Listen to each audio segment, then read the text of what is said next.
Você está no canal Eu Estudo a Lição com o pastor Samuel Camilo. Hoje é domingo, dia 24 de julho de 2022. E o tema que estudaremos na nossa lição da Escola Sabatina será Abraão no Crisol.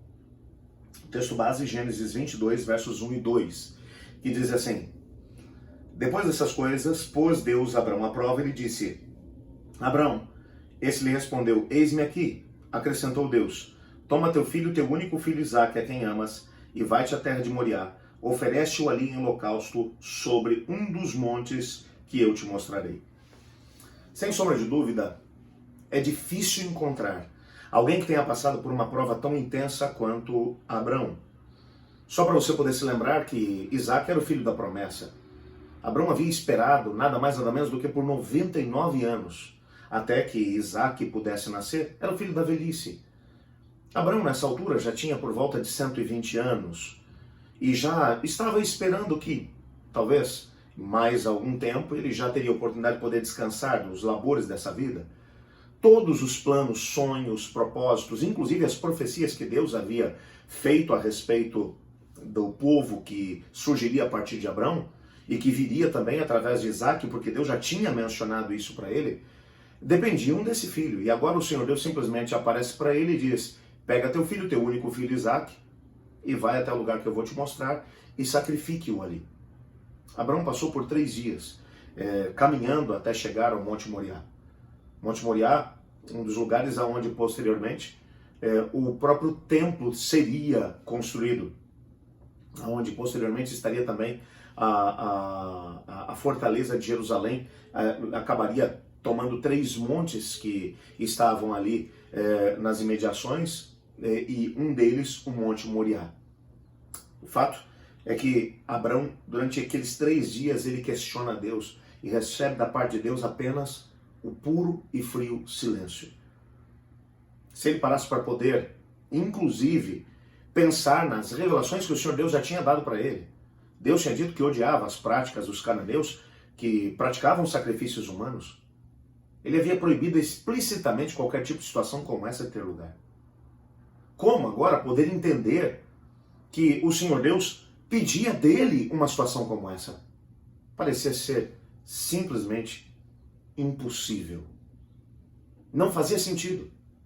Mas ainda assim, Abraão se levanta de manhã, ele chama Isaque, chama os servos, coloca a lenha sobre os animais de carga, ele pega o fogo, o cutelo e não leva um cordeiro, porque o filho seria o cordeiro. Leva o filho e caminha 3 dias até que ele chega ao local. O filho depois pergunta: pai, está aqui a lenha, está aqui o fogo, está aqui o cutelo, cadê o cordeiro? E ele vai dizer: o Senhor proverá para si o cordeiro. E eles continuam subindo até que chegam lá em cima e Abraão explica para Isaque qual é a situação. Pai e filho erguem um altar. Isaque é colocado sobre o altar.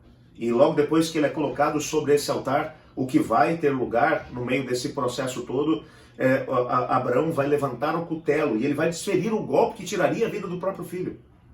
Lá em Hebreus, no capítulo 11, nós descobrimos que o Senhor Deus, de alguma maneira, ou que Abraão, no meio daquela situação toda, ele imaginava que o Senhor Deus pudesse ressuscitar Isaque da morte. Porque ele sabia que Deus havia prometido que as promessas se cumpririam em Isaque. Ele não entendia o como, ele não sabia de que jeito a promessa ia se cumprir, mas o que ele estava disposto a fazer era ir até as últimas consequências, até as últimas circunstâncias, para ser fiel a Deus. O que Deus pedia não fazia sentido, mas ele conhecia o Deus que lhe havia pedido para agir daquela maneira. Quando olhamos para a história do Abraão, exatamente antes disso tudo, o que descobrimos é que Abraão, em muitos momentos, ele foi desleal a Deus. Ele deixou de obedecer à promessa de Deus ou os pedidos de Deus. Ellen White, no livro Patriarcas e Profetas, ela vai mencionar que o inimigo havia se interposto diante de Deus e dito que Abraão era indigno de ser um instrumento através do qual os planos de Deus se cumpririam. Nós não somos capazes de poder entender que tipo de situação acontece por detrás dos bastidores. Que tipo de diálogo entre os anjos de Deus e os anjos do inimigo acontecem por nossa causa. O inimigo, ele não apenas nos tenta pecar, mas depois ele lança, não apenas no nosso rosto, os pecados que cometemos, mostrando que nós somos indignos de buscar a Deus e tentando nos afastar para longe do Senhor. Mas ele vai além. Ele também lança diante dos anjos do Senhor os nossos pecados, dizendo: é injusto que Deus cumpra os seus planos através desse indivíduo que é pecador. E agora, naquele contexto, o céu todo olhava, havia um grande plano para ser desenvolvido através do Abrão. O Senhor Deus esperou até os últimos momentos para ter uma noção, para encontrar o momento certo no qual ele conseguiria colocar Abrão em prova. O momento certo chegou. Abrão havia amadurecido dentro do contexto da sua fé. E nesse momento vem a maior prova da sua vida. Ellen White descreve os anjos de Deus acompanhando quadro a quadro tudo aquilo que estava acontecendo, aqueles 3 dias, desde que Deus havia pedido a Abrão. O silêncio de Deus que acabava acontecendo, acabava se seguindo nos próximos 3 dias. Todo o inimigo colocando dúvidas na mente de Abrão, mas ele permanecendo fiel. E ele dizendo: eu vou seguir até o final. Havia algo muito maior envolvido por detrás daquele sofrimento que o Abrão estava enfrentando. O universo todo olhava para Abrão. Não é à toa que ela vai dizer que no momento em que ele desfere o golpe, os anjos de Deus aplaudiram a fidelidade de Abrão. As acusações do inimigo tinham se demonstrado falsas. Abrão havia confiado no Senhor. O amor que ele tinha por Deus era maior do que as suas dúvidas. Nós não entendemos tudo aquilo que se passa por detrás dos bastidores.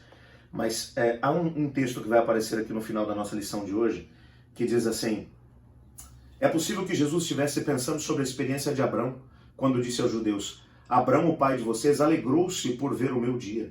Ele viu esse dia e ficou alegre. João capítulo 8, verso 56. Essa percepção poderia ter escapado a Abrão, e ele poderia ter desprezado as instituições como se fossem oriundas de Satanás. A chave para a sobrevivência e a aprendizagem de Abrão, através de todo o processo, foi o fato de ele ter conhecido a voz de Deus.